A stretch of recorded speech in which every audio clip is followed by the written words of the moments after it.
Hello students, I am Dr. Shrikant Bause, Assistant Professor at Department of Advanced Management Studies, GS College of Commerce, Wardha. Today we are going to study the next topic of investment analysis and portfolio management, that is term structure of interest rates. Now what is mean by term? Term is nothing but the duration, and when we are talking about the term structure of interest rates, it means that we are going to study the interest rates at different point of maturity and at different levels with respect to the duration. That duration may be short term, medium term or long term. In the bond valuation, we generally used to compare the duration of 3 months, 1 year, 2 year, 5 year, 10 years, 20 years and 30 years. These interest rates are floated by the Reserve Bank of India as a central bank in India.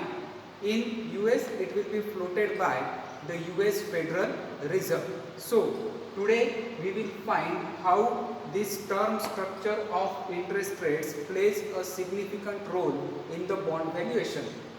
See, these term structure of interest rates are considered only with respect to the similar quality bonds, because as we have already discussed in the last video that the poor quality bonds, that is junk bonds, are always having higher rate of interest, whereas the bonds which are having the good quality and the bonds of great enterprises are having the low interest rates. So here we cannot compare the junk bonds with invested grade bonds, but if we will compare the two bonds of similar quality with respect to the different maturity dates, at that time it will be possible for us to calculate the term structure of interest rates.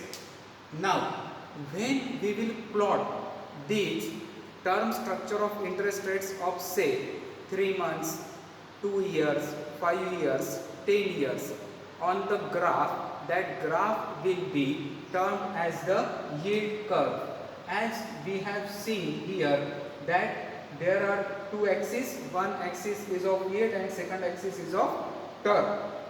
So on the basis of the graphs, there are three types of sloping. First one is the upward sloping, second one is the downward sloping and third one is the flat. Now what is the significance of this upward sloping? Here we are seeing that in the long term the interest rates are rising, in the short term the interest rates are low.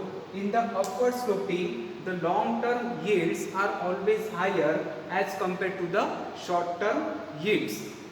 So this shows that the economy is into the expansionary mode, that economy is booming, the economy is growing, because here the long term yields are higher as compared to the short term yields. In the same way, when it is downward sloping, at that time we are seeing that the short term interest rates are higher, but over the period of time these interest rates are going down.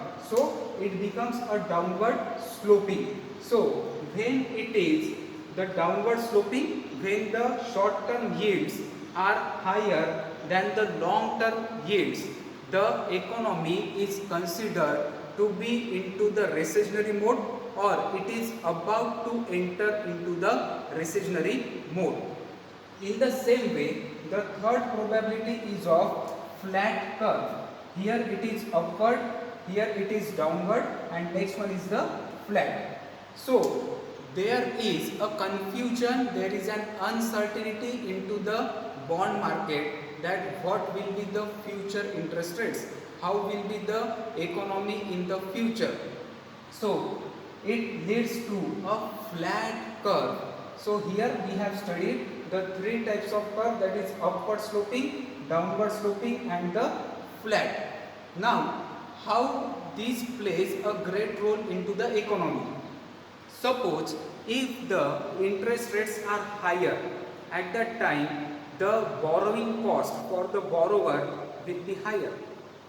For example, if the interest rate is 14%, the people will not be easily borrow the money from the banks. Whereas if the interest rate is only 12%, that is lower than the 14%, more people will tend to borrow the money from the bank. So it affects the overall economy on the basis of inflation, deflation, etc. So here we have studied the meaning of term structure of interest rates. If these term structure of interest rates are plotted on the graph, it is called as the yield curve. There are three types of curves: upward sloping, downward sloping and flat. Upward sloping means the long-term yields are higher than the short-term yields. In the downward sloping, the short-term yields are higher than the long-term yields, and in the flat there are very low variation between the long-term and the short-term interest rates. So what is the significance? Upward sloping means the economy is into the expansionary mode. The downward sloping means economy is in the recessionary mode or is about to enter into the recessionary mode, and flat means there is a uncertainty. So in the next video we are going to start with the calculation of the numericals of bond pricing and the time value of money. Till then, stay tuned to our GS College YouTube channel. Thank you.